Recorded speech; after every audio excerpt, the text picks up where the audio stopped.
Hey guys, Joe here. So it is Monday the 16th, and so I'm actually on the way to, I believe this is the last install that we ever have to do. And so this was a job that was booked before we had sold the company, and basically we had put it in the structure of the sale that there was like a handful of jobs that just weren't complete, and this is one of them. So I think this is the last one, I hope. And so anyway, the only issue, like the job's like humongous. So, well, huge for us in this area. So I think it's like close to like 900 feet or something like that, and aluminum and things like that. So it's gonna be super profitable. And the only thing is, like, every time I go, I hear it like here forever. So I allotted myself an hour and a half, and hopefully that is all it takes. So we'll see what happens. But yeah. So anyway, over the weekend, not much going on. So I was working on the calculator again, and then I end up running out of space on this one chat. So on this one AI. So this was with Claude. So this is the one thing I really don't like. I like the answers it comes up with, but not some of the other stuff. But actually looking at it, I didn't have the base structure set up properly, and that's why I'm having these issues. And I think it's like most things where it's like with the business or whatever else, if we don't have like that structure or the base really set up to handle what we're trying to accomplish, a lot of times we keep working until it gets to the point where we realize that it's like, oh shit, we didn't set this up. And we didn't set up the foundation. And because we didn't set up the foundation, now we have to go back and redo a lot of different things. So I'm hoping it doesn't come to that, but I think it's kind of good that this happened as well, because I wasn't using the AI properly. And there's been a few other videos about this stuff where I talk about using the AI and things like that. The one thing I neglected is projects. So within the different chats, like OpenAI that I use all the time, and then now Claude as well, is within these chats there are different things that they're called projects, and what you can do is basically put in like a project knowledge. And so this could be all different kinds of documents and things like that. And then the other thing that you can put in is custom instructions as far as like how you want it to respond to you, right? And so how this can really help you in your business if you end up incorporating AI in some capacity, which I highly suggest doing, is, for me personally, now that I've seen this and realized, quote unquote, the error of my ways, is that there's basically going to be a project set up for the fence calculator project that I'm doing. There's going to be one for content creation and things like that. And as a business owner, you can do the same thing. And also the other projects would be for, like I've talked about in the past, but the EOS system, Traction by Gino Wickman. And so that's one of the things I actually have to go through and do, is looking at what are my, like, the next quarter priorities and projects that we're going to be doing and things like that. But the one thing I didn't do, and I have to go back and do, is that because it's the start of the year, I also have to go in and, dude, where are you? Like, you're not letting me go. Ugh. So anyway, so what I have to go back and do is I want to relook at the 10-year, well, in my case, 20-year, but the way they have it set up is the 10, the 3, the 1 year, and then after you have that, the quarterly rocks, right? So what is your ultimate goal in the next 10 to 20 years? What has to happen in the next 3 years in order for you to be on your way to hit your 10 and 20-year goal? And then what needs to happen in the next year in order to hit your 3-year? And then what are the quarterly rocks or the quarterly things that you need to do in order to hit the 1 year, right? So again, I want to relook at my ultimate 20-year goal, reevaluate the 3-year, reevaluate the 1 year, because there's things that have already been done, plus different things that need to be added, adjusted, whatever. And then from there, the 1 year, and then after that, I'll do so I have the quarterly set up. And because today my assistant, I'm talking to Kaya and Mike, and she's very good at making sure that, like, if I say we're going to do something, like, it's like, she's like, all right, let's get it done. But for this, I'm like, look, I really need to schedule a block of time to look at this stuff, because I don't want to spend 5 minutes and be like, all right, we're doing this, but we're trying to plan the next 3 months. Like, I don't want to do that in like 5 minutes. So for me, when I say schedule a block of time, usually that block of time is anywhere from 2 to 4 hours. And in this case, it's probably going to be multiple blocks of time that need to be scheduled in order to come up with all this. Because again, you know, it's going to take time to really plan out the next year. It's going to take some time to plan out the next quarter, because what I've personally seen is that if you don't plan properly, you end up picking these random things, and then over the course you're like, oh, I should have been doing this, oh, I should be doing this, or oh, I could do this instead, or whatever, because I just went through this. And what happens is, you know, it's never linear, like not going in a straight line, but we have to do, again, I talked about this before, the concept of tacking. So if we're trying to get here, or here, we want to get to this corner here, we're not going to go in that straight line, but we're going to kind of go up, down, right? And the goal is to at least go in the general direction of like where we're trying to go. Whereas what I normally end up doing is I start here, and then, you know, it's, instead of like going to the ultimate destination, what happens a lot of times is like I'm here, and like it's just so many adjustments, and next thing you know, I'm like in the other corner of the screen, and I should have been here, right? So anyway, so that's where I want to spend some time in doing that kind of stuff. And for that, I'll probably end up doing some videos based on that. So actually, Mike, add this for Kaya, or Kaya, if you're watching this, whatever, content on the whole the 10-year, the 3-year, the 1-year, and the quarterly rocks, how to set how to plan that out. So I definitely should make content on that as I'm doing it, more than likely. Anyway, back to the programming. So that's what we got going on. For the fence calculator itself, again, I was working, and then now my chat is completely full, where I can't even add I can't even ask it anything else at this point. So now I'm going back and figuring out the MVP, which is the minimum viable product, which in this case for this calculator is literally just, we're uploading a drawing, it's going to confirm the drawing, it's going to show us what it thinks that we want based upon like what we uploaded. If there's any adjustments that need to be made, we'll be able to enter them. Then after that, we will basically submit that, and then after that we're going to go and it will figure out how many panels, posts, gates, like that kind of thing in the hardware. At this point in time, it's just for one particular type of fence, so that way we can make sure that all the calculations are correct. And then after that, then we can start incorporating the rest of the functionality. I did also meet with someone today, so they're supposed to be helping me with the actual setting everything up, because right now I'm like, I just happened over, I think it was like Saturday, or it might have been Friday or something, where I literally spent 5 hours doing something, and knowing what I know now, it was like a 10 to 20 minute task.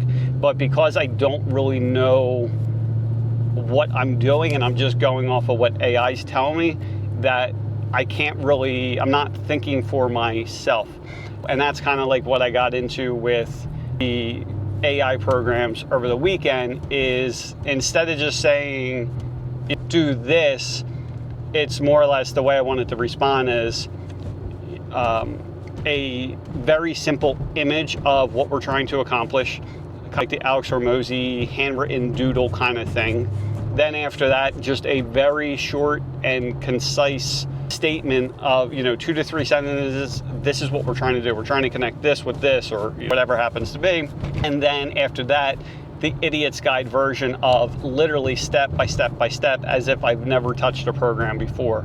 And because what was happening is every time I would say, all right, what's the next thing, or what are we doing, or whatever, it would kind of give me a little bit of detail, but not everything. So then we'd have to keep on going back and forth. But this is like what I was talking about before. If I would have properly set this thing up as a project to begin with, it would have just responded the way I needed to. So that's the one thing, again, I got to go back and do, which it's going to be quite a bit of work, but I think honestly it's going to be worth it. because even the level of detail that I just had to put in for the that minimum viable product, I spent more time on that than quite a bit of the other things. And like the MVP is like legit at this point, probably like, I don't even know, probably like 5% maybe of what this program's going to end up doing. So I'm really excited about the program because, again, I just realized that if I'm going to spend 20 years of my life in this industry in some capacity or another, I want to make something like that I would personally want to use. So I'm pretty damn excited to see what happens with this. Oh, I really like that fence over there. Okay. So anyway, that's what I got going on. Like I said, I'm going to this person's. I'm really hoping I can get in and out. It's going to be raining. It's like spinning out. I thought it was going to be done by now, but of course it's not, is what it is. I'm hoping it gets me out of there quicker than usual. And there's one thing I did want to talk about. So I got 9 minutes and it should be fine. This is a topic that it happened over the weekend. And so I'm just going to talk about it now. And the goal is between, myself, Mike, and Kaya is to kind of like, I guess the best way to say is like a hormozify it, if that makes sense. So I want to take a concept that I thought about and then kind of keep on breaking that down. Hey guys, Joe here. So I just finished that appointment and I actually got out when I thought I would, so that's a bonus. And so anyway, after leaving there, I actually just did a video for an ad for the Content to Cash Challenge that's starting this January 6th.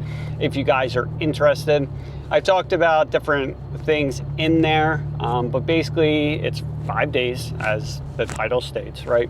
And the goal of this is to give you the exact strategy that's going to help you fill up your schedule and your bank account.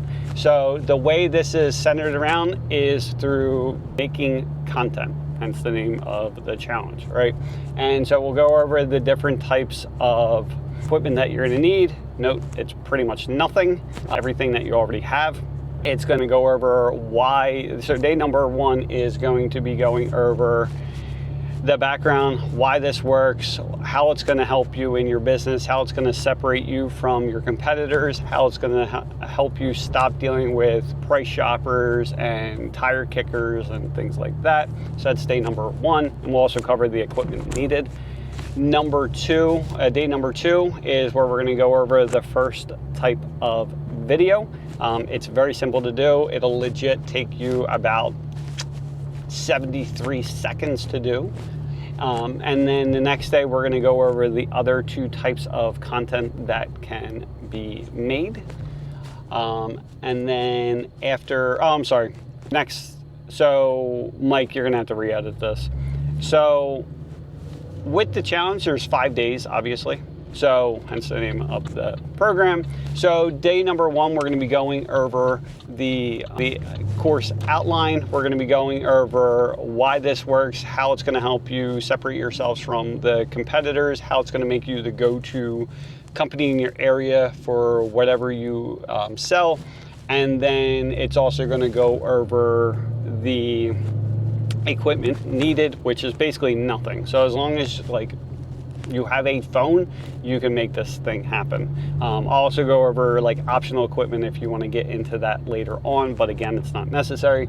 And then after that, day number 2 is we're going to go over the first type of video. So there's a total of 3 different types of videos that you guys are going to be making. The first one, it's very easy to do. I'll lay it out. It'll take you literally 70 some seconds to actually make it happen. No editing required. You don't have to figure anything out. It's very easy to do. Then the third day, we're going to go over the second type of video. Same thing. I'm going to show you how to do it in such a way so there's no editing. It's very simple. It's going to make it as easy as I possibly can for you. And hopefully you guys walk away with feeling comfortable and confident in doing this, even if you've never videoed yourself before, even if you hate how you look and sound, whatever it may be. Then the fourth day is the third piece of content. This one's going to be a little bit longer. So basically the goal is to help you guys build on on top of each subject. So the first one's extremely easy to do. The second one is going, again, it's very easy to do, but then there's going to be it's not even like research, but there's a few things you want to think of first before you create these videos. And then the last day of filming, which is the fourth day, that is where we're going to go over the third type of video. This one's going to be a little bit longer. There's going to be multiple sections of it, things like that. And then the fifth day is where we're going to show you some light editing techniques that you guys can use on some very cheap, if not free, software that you can either use on your phone or your computer. And then we're also going to show you how to light the gasoline on the fire, which is showing you how to, you want to use these videos for paid advertising and the other things that you can do with it. So I'm excited about it. I think it's really going to help your business. The price of the project, or this contest, or I'm sorry, the challenge that we're running, it's just $47. And the nice part with this is it's 100% money back guaranteed. So even if you sign up for this thing and you just don't like the look of my face, you can get your refund. If you sign up for this thing and you end up never even joining in for the lives or doing anything with it and whatever, you get your, just ask for your money back, you get it back right away. I'm not trying to do this to keep your money. I just need to charge something so that way you guys have some kind of skin in the game, and then hopefully you end up just showing up and just doing it. Because if you just do what's labeled and you just do it consistently, you will become the trusted source in your area. You will start having more leads come through than you've ever dealt with before. And not only on top of that, but the leads that are coming in, they're going to be a lot more qualified. They're not it's not going to be like when you typically get someone that's reaching out and it's like, they give you a price of what, you give them a price of $5,000 and it's like, well, this person's out, they're going to do it for $4,500. The goal is, with this type of content that you're going to be doing is, because you're becoming the trusted source, they're going to specifically want you and no one else. And the nice part with that is they're going to be willing to pay what you charge. So it's not going to be like, let's make a deal. It's not like you're dealing with I don't know, Bob Barker. Well, that's the wrong Price is Right, but you're just going to have these qualified customers, and your life and your stress level and everything else is just going to be a hell of a lot better. So that's my goal. So hopefully I see you there. And anyway, so I got to head back in and get some more shit done. See ya. Bye.